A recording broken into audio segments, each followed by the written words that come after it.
Okay, so today we are going to look at how to put keyframes on your reference footage that you might be shooting. So the first thing that you want to do is load up After Effects. This is assuming you've already taken your reference footage. So I have After Effects open here, and I want to go up to the top, up to File, and then go down to Import, and then click File. I want to find my reference footage. I have it on the desktop, and it's called Riley. So I'm just going to click that, and I'm going to click Open. And that's going to bring that into After Effects over on the left-hand side of the screen here. That's kind of our video library that's going to do our storage for us here.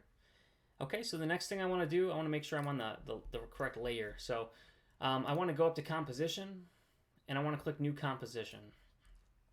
I want to put a composition name. I'm just going to put Riley in there as well.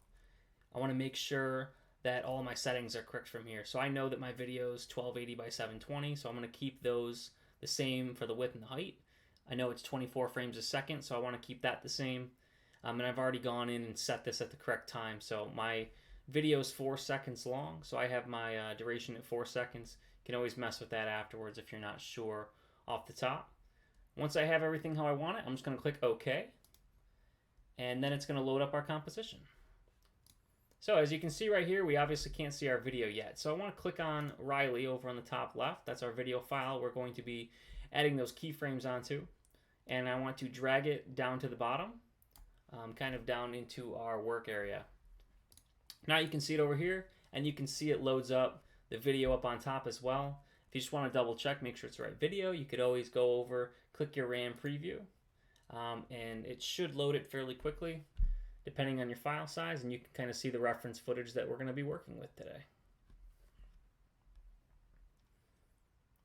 Okay, so if I were to do an animation of a dog running kind of at the camera, like we have right here, assuming that this is the animation we're going for, I may want to use certain poses and use certain frames throughout our reference footage, where the dog's legs are, where his body kind of goes up and down. You can watch his arcs, and I want to use those poses. I want to kind of recreate those. If we're talking 3D, I want to create my model and kind of set those in those poses, and I want to make them on the correct keyframe as well so that our timing's correct and that our timing somewhat matches up what we have as far as our reference footage. Now keep in mind that your reference footage is a reference. It's not anything that's set in stone. You're always able to adjust it. That's what's beautiful about animation, but it is great to just have a good kind of base to start with, and that's why reference footage is so helpful. So what I want to do is I want to add our keyframes into that reference footage so that when I do go to kind of recreate it into an actual animation, it just gives me that kind of first layer to go off of as far as posing goes and timing and all of that. So I just want to make sure I have our video clip selected, and I do. And then I want to go up to Effect, down to Text, and I want to do a timecode. Okay, so when you select it, you can see it will load up a little timecode on your video screen, and then it'll also load up the effect controls over where our video library was before. I'm going to select the little handle next to our timecode. I'm going to drag it down to the bottom left. You can put it wherever you want, just kind of personal preference for me. I'm also going to make it a little bit bigger. It's a little small for me, so I'm going to kind of bump up the text size to 60. Click Enter. I'll make it a little bit larger, and I'm just going to recenter it for ourselves here. Okay, so I like how that looks, and as you can see, if you kind of scroll through, it's going to give you those frames over on the right, and that's what we're looking for. The problem that we have right now is that it's not keyed at 24 frames a second like we're hoping for, and it's not just continuously counting up, which is also what we want. So I want to go make those adjustments so that it can do that. So the first thing I want to do is go to our display format up in our effect control, click the drop down, and I want to just set it at frame numbers. Now we are only going to have those frame numbers, which is what I'm looking for. The other thing that I want to do is set it at 24 frames a second, like our animation is going to be created at. So by doing that, I'm going to change the time units. The time units is just another word for keyframes. And I'm going to put that at 24. So now what this is saying is it's just going to continuously count up for us if we go. And once we get to 24, which would be 1 second worth of animation, it's just going to go up to 25 and continue continually add on until the end of the video. So if we just kind of scroll through it, looks like it goes up to 95 for this reference footage. What I can use this for now is I can load that up. If I have Maya open and I'm trying to create that dog running or get that action, I could say, okay, you know what is he doing on frame 20? And I have that kind of motion to go with. And then I could go up to frame 42 and I could put a new pose in there and key that. And it helps you get those kind of main keyframes down, and then you can go in and kind of clean stuff up and give it that character afterwards. So I'm just going to watch it real quick to make sure it's what I wanted. And as you can see, the time code is working as we want it to.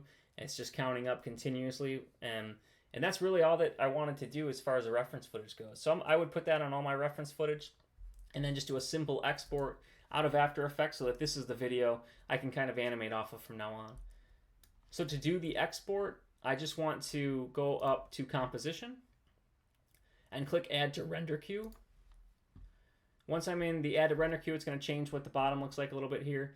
I'm going to go out to Output Module, and I'm going to select where it says Lossless for me. I'm going to leave some of this the same. I want it to be a QuickTime still. I'm just looking for a video output. I don't have any audio, so I'm going to leave that out, and I'm not going to select the resizing or the cropping because I've already done that. I just want to click Format Options. After Effects kind of has that standard video codec at animation. The animation codec is it's a large file. We don't need such a large file. I'm going to go down to an H.264 and use that for this instead. You're still going to get that good quality out of it. It's just going to be a smaller, more manageable file to kind of work with. So once I do that, I'm going to just click OK. I'm going to go to the output too, and for this I'm just going to rename it Riley Reference or whatever you guys want. I'm going to set mine on the desktop and click Save. So the last thing I want to do is just render. A quick way, kind of a shortcut in After Effects to render, if you press Caps Lock, it doesn't look like I did anything, but I did press Caps Lock on my keyboard. What that's going to do is now when it renders, it's not actually going to do any playback in the program. So it's just going to keep this one still frame that we have, but it's going to render out that entire video. It just renders a little bit faster when you do it this way, so I'm going to do that, and then I'm just going to go over to the right and select Render. It should go fairly quick. It's a pretty simple video, and there's not much to it. And it finished up. So you can see when I do have Caps Lock, this little kind of red box will come that says Refresh Disabled. That's because we have the Caps Lock. If I take it off, our video comes back up. So let me just close down After Effects and take a look real quick at our video and make sure it's what we're looking for.